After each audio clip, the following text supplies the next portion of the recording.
Un saludo a quienes se acercan a este espacio abierto a recibir y aportar información al gran público cibernauta. Soy María Espina, usuaria del Camel 2, herramientas para la colaboración. A continuación haré una breve presentación del tema teorías implícitas, nuevas propuestas educativas y práctica docente. Quiero significar la estrecha relación entre estas tres variables. Esto lo digo porque el éxito o fracaso de una nueva propuesta educativa depende de cómo los actores, los agentes educativos, interpreten y den forma a los cambios propuestos en esta. Lo interesante de cualquier nueva propuesta educativa es que tienen la tendencia, ya que está construido por ideólogos, a hacer planteamientos acordes con la situación que se esté viviendo en el país en donde se aplique y a pensar que las nuevas generaciones resolverán con esta los grandes males de la humanidad. Y es aquí en donde se puede pensar en el nudo gordiano que solo los comprometidos podrían desatar si quieren realmente una educación de calidad para las nuevas generaciones. Veamos por qué digo esto.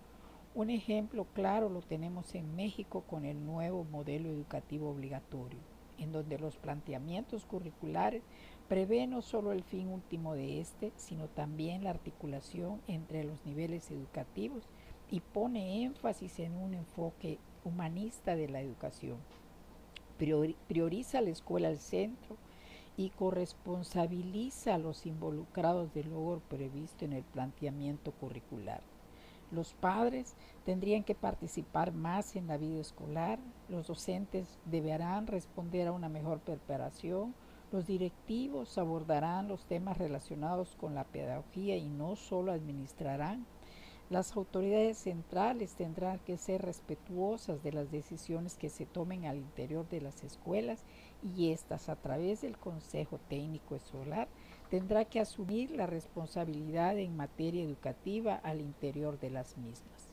En síntesis, un nuevo modelo educativo necesita que no solo se conozca y sea comprendido, sino que también lo hagan propio todos los actores involucrados, empezando por las autoridades educativas locales, los directivos y los docentes. Como vemos, las nuevas propuestas educativas por lo regular traen ideas innovadoras que orillan al docente y a todos los involucrados en la educación formal a entrar en procesos de cambio. ¿Cuál es la respuesta de estos ante esa exigencia? La resistencia, la protesta ante el nuevo modelo, la desconfianza de que permita lograr los objetivos que se propone y otra serie de conductas que se vuelven un obstáculo a la implementación y operación de la nueva propuesta. O sea, como dije anteriormente, el éxito o fracaso de su implementación depende en gran medida del entendimiento de la nueva pedagogía, de la gestión escolar que se propone, de la necesidad de trabajar en colaboración, de horizontalizar las decisiones y del acompañamiento que las autoridades educativas den directamente a las comunidades escolares para que hagan suyos estos procesos. Así, operar una nueva protesta educativa es involucrar a los integrantes de una comunidad en un proceso participativo y flexible que tome en cuenta la gran diversidad que caracteriza a la sociedad y con una visión de futuro en donde se perciba a las niñas, niños y jóvenes recibiendo una educación integral que los prepare para vivir plenamente en la sociedad del siglo XXI. Para no caer en las incongruencias de que por una parte se quieran formar ciudadanos libres, comprometidos, responsables e informados, capaces de ejercer y defender sus derechos, que participen activamente en la vida social, económica y política de México, y por otra parte agentes educativos que operarán la propuesta con representaciones mentales que lleven al fracaso ese anhelado ideal. Significó la importancia de tomar en cuenta las representaciones mentales de los profesores porque estas son las que guían los quehaceres escolares cotidianos y de ellas dependerá en gran medida la formación de ciudadanos libres o no. En este sentido, habría que ver más allá de lo observable y descubrir aquellas representaciones mentales que orientan no solo a la práctica docente, sino toda la vida del profesor. Los teóricos las conceptualizan como teorías implícitas, porque son aquellas representaciones, imaginarios, que guían los pasos de los docentes a prácticas rutinarias, repetitivas o no, en las cuales no media la conciencia, el pensamiento, la reflexión, la planeación, sino simplemente la actuación. Es aquí en donde las representaciones mentales que mueven la conducta de los involucrados en hacer realidad lo planteado en cualquier nuevo modelo educativo juegan un papel central, porque del quebrantamiento de los paradigmas prevalecientes en ellos dependerá el logro previsto en la misma propuesta. Las representaciones mentales tienen un carácter teórico, en tanto son representaciones de naturaleza abstracta, estable e independiente del contexto. Y aunque son versiones incompletas y simplificadas de la realidad, tienen cierto nivel de organización interna, estructuración y sistematicidad, y son implícitas en tanto son inaccesibles a la conciencia y no pueden convertirse en modelos mentales. ¿Cuál es su origen? O sea, ¿cómo se aprendieron? Las representaciones mentales implícitas son creencias, resultado del aprendizaje en la acción en un ámbito informal. Son construcciones a través del cuerpo y se basan en procesos de aprendizaje asociativo. Tienen un origen cultural, pues se dan en contextos sociales y comunitarios. Son el saber hacer, yo diría el poder vivir. ¿Cómo funcionan? O sea, ¿para qué sirven? Tienen una función pragmática y permiten salir exitosas de cualquier situación enfrentada. Permiten predecir y controlar el mundo para poderlo mantener de tal forma que podamos aceptarlo sin romper el equilibrio mental. Su naturaleza es situacional, depende del contexto y se da en el aquí y en el ahora del individuo. Los sentimos, se siente en el cuerpo, en el ser, y da respuestas a situaciones del mundo. Permite creer que el mundo es tal cual se vive. Es una respuesta automática en el cotidiano vivir. Las personas y en particular los docentes utilizan las representaciones mentales, o sea, las teorías implícitas, para recordar, interpretar y predecir y controlar los sucesos que ocurren en el medio en donde se desenvuelven, también para tomar decisiones. Ahora, ¿cómo hacer que el conocimiento explícito modifique la propia práctica y cómo hacer explícita esa práctica para modificarla? Ese es el meollo del asunto. Así como las representaciones mentales implícitas, también hay otro tipo de representaciones que son explícitas y que son conocimiento, que es el resultado de la enseñanza verbal en un ámbito formal. Son el saber decir. Las personas utilizan las teorías de manera declarativa para expresar verbalmente ideas sobre un dominio, reflexionar sobre ellas o discriminar entre varias de ellas. Son acciones que sirven para modificar la relación con el mundo, con relación cognitiva con el mundo para comprenderlo. Cuando contrastamos nuestras formas de ver la vida, la educación, el aprendizaje, la enseñanza, entramos en procesos de reflexión de nuestro propio accionar en el mundo escolar y convertimos nuestras propias acciones y con ellas nuestras representaciones mentales en objetos de conocimiento, y por lo tanto nuestras creencias pasan a ser conocimiento para develar la pertinencia de ser utilizados en las situaciones personales, profesionales o laborales actuales, o son sustratos de vivencias pasadas. Hay que significar que cambiarlas es ir más allá de explicitar lo que hacemos. Habría que encontrar razones de por qué lo hacemos. Según Pozo y Gómez Crespo, de cómo pueden cambiarse las teorías implícitas en la práctica docente, se pueden identificar tres procesos fundamentales y complementarios.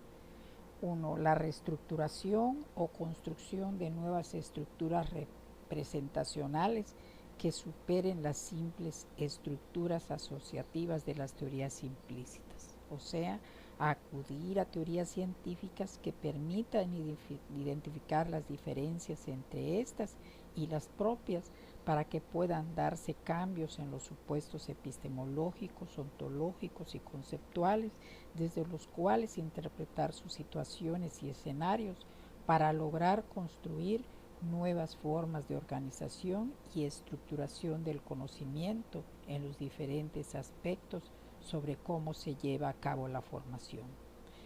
Otra es la explicitación progresiva de esas representaciones implícitas, pasando de qué al cómo y al por qué. El cambio conceptual que se opera supone un cambio en los formatos discursivos que utilizan los docentes. El lenguaje hace comunicable las teorías implícitas, las transforma en objeto de reflexión y diálogo y las convierte en accesibles a la conciencia, o sea, las explicita, las pasa a ver como objetos de conocimiento. Y la otra, por último, es una integración jerárquica de las representaciones implícitas. A medida que éstas son redescriptivas en los nuevos sistemas de representación implícita, permite la reconstrucción de teorías más elaboradas por otras más complejas y de mayor potencialidad explicativa. En la integración jerárquica, las representaciones mentales imponen restricciones a los niveles, a las representaciones implícitas, que a su vez estas pueden describirse o pueden, pero sin otorgarles un significado. Si las representaciones mentales implícitas no son elevadas al rango de lo explícito, se corre el riesgo de automatizarse, a implicitarse una serie de acciones carentes de significado. En cuanto a las estrategias para favorecer los cambios representacionales, se identifican 5 pasos de acuerdo a los autores mencionados. El primero es la descripción de las acciones o prácticas docentes a través de diarios, viñetas narrativas, carpetas de materiales curriculares y portafolios. Se trata de que los docentes reflexionen sobre su práctica para objetivarla, hacerla accesible a la conciencia y poder así revelar su significado. En el segundo paso, se trata de explicitar los principios epistemológicos, ontológicos y conceptuales que orientan sus prácticas.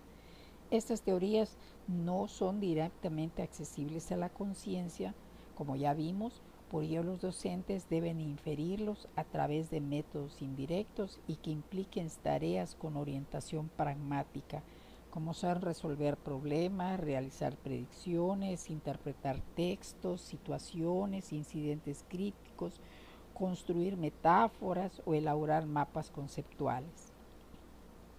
Un tercer paso es cuando se traducen problemas o situaciones que den lugar a la generación y toma de conciencia acerca de los conflictos cognitivos entre las teorías que sustentan y datos empíricos. Se trata de hacer ver las contradicciones entre sus predicciones y creencias y confrontarlas con las experiencias de otros colegas. En el cuarto paso consiste en ofrecer teorías alternativas con las cuales confrontar sus concepciones, tener propuestas alternas a las que prevalecen en el momento. Por último, se trata de generar la reconstrucción de las acciones o prácticas docentes y de los argumentos que las justifiquen, argumentos sustentados en los nuevos principios epistemológicos, ontológicos y conceptuales. Para finalizar mi presentación, puedo decir que mi duda no está en lo que diga el papel o el recurso asignado, los tiempos establecidos, los materiales proporcionados, los cursos ofrecidos. Mi duda está en cómo hacer que las personas involucradas asuman sus responsabilidades y derechos para hacer realidad lo planteado en los documentos normativos, en cómo promover la innovación en el terreno de los hechos, cómo hacer para lograr la participación de la sociedad, cómo romper las inercias, cómo hacer entender a los gobiernos estatales y municipales que es una obligación y un derecho a asumir su responsabilidad en la educación, cómo romper los paradigmas prevalecientes en las nuevas generaciones, cómo hacer entender a quienes operan los programas educativos que es una necesidad asumir responsabilidades y derechos en materia de educación. En fin, cómo hacer que una propuesta educativa sea algo más que una política pública y se convierta en un verdadero proyecto nacional. Para encontrar respuestas y profundizar en el tema, dejo las referencias y en ellas las ligas que les permitirán incursionar en construcciones teóricas más elaboradas.